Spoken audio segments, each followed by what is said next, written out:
প্রিয় এইচএসসি শিক্ষার্থী বন্ধুরা, তোমরা দেখতে দেখতে কিন্তু পরীক্ষা শেষ হয়ে গেল।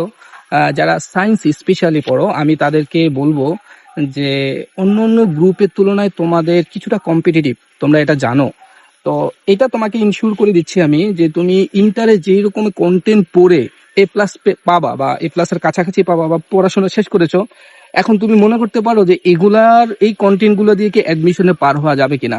আমি এখানে তোমাকে বলে দিচ্ছি অনলি 10 থেকে 20%, মোর দেন এর বেশি কিন্তু কোনো কন্টেন্টই অ্যাডমিশন টেস্টে এই এইচএসসি লেভেল থেকে তুমি যেগুলো পড়েছো ওগুলো থেকে আসে না। তাহলে কোয়েশ্চেন হচ্ছে আসে কোথায় থেকে। তুমি দেখবা যে তোমাদের প্র্যাকটিক্যাল বা বইয়ের শেষে যেই ম্যাথ গুলো এক্সারসাইজ থাকে, মেইনলি ওগুলা যেগুলো এইচএসসি তে আসে না, বেসিক্যালি ওগুলাই অ্যাডমিশন টেস্টে আসে। তো এই অ্যাডমিশন টেস্টে যে আসে এগুলোর জন্য তোমার সলভ করার জন্য এখন সমাধানটা কি? সমাধানটা হচ্ছে তোমার কোনো স্পেশাল কোচিং সেন্টারে অথবা তুমি অনলাইন এই থেকে তোমার এখনই অ্যাডমিশন নিয়ে নিতে হবে।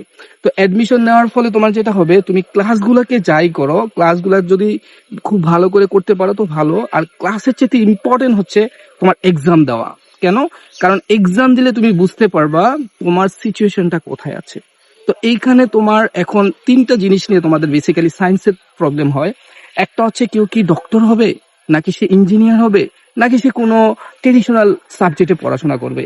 তো এই তিন জায়গার মধ্যে তুমি তোমাকে কোন জায়গায় রাখতে চাও, ইউর চয়েস। তুমি যদি মনে করো আমি ম্যাথমেটিক্স খুব ভালো বুঝি, তাহলে তুমি বা তোমার ইচ্ছা যে আমি একজন প্রকৌশলী হব, তাহলে আমি বলবো তুমি ফিজিক্স, ম্যাথ, কেমিস্ট্রি, আমি লেভেল বললাম ফিজিক্স, ম্যাথ, কেমিস্ট্রি, তোমার সবচেয়ে বেশি গুরুত্ব দিতে হবে ফিজিক্স, দেন ম্যাথ, দেন তুমি কেমিস্ট্রিতে যাবা। এগুলোর জন্য তোমার যেটা করতে হবে এটা অলরেডি তুমি জানো, যখন কোনো কোচিং সেন্টারের আন্ডারে চলে যাবা ওরা তোমাকে সব রকমের সাপোর্ট দিয়ে দিবে।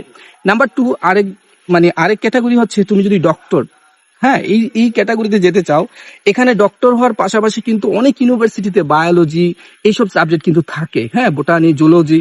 তো তোমার এখনই উচিত হবে যে ওই লেভেলে তোমার বেশি করে জুলজি, বায়োলজি, কেমিস্ট্রি, দেখো আমি প্যাটার্ন বলেছি, জুলজি, আরেকটা হচ্ছে বোটানি, আর হচ্ছে কেমিস্ট্রি, এই তিনটা সাবজেক্টে তোমার সবচেয়ে বেশি এম্পাসাইজ দিতে হবে।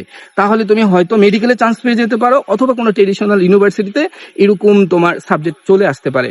আর আরেকটা ক্যাটাগরি হচ্ছে যে যাদের ইঞ্জিনিয়ার, ডক্টর, এই দুইটা ছাড়া ইউনিভার্সিটির টার্গেট, তারা যদি তুমি চেষ্টা করো কোনো কোচিং না করেও তুমি কিছু বই কিনে নিবা, ওইখান থেকে প্রিভিয়াস যে কোশ্চেন গুলো আসছে ওগুলা সলভ করা শুরু করে দাও, তাহলে দেখবা তোমার কোনো না কোনো ইউনিভার্সিটিতে চান্স চলে আসবে।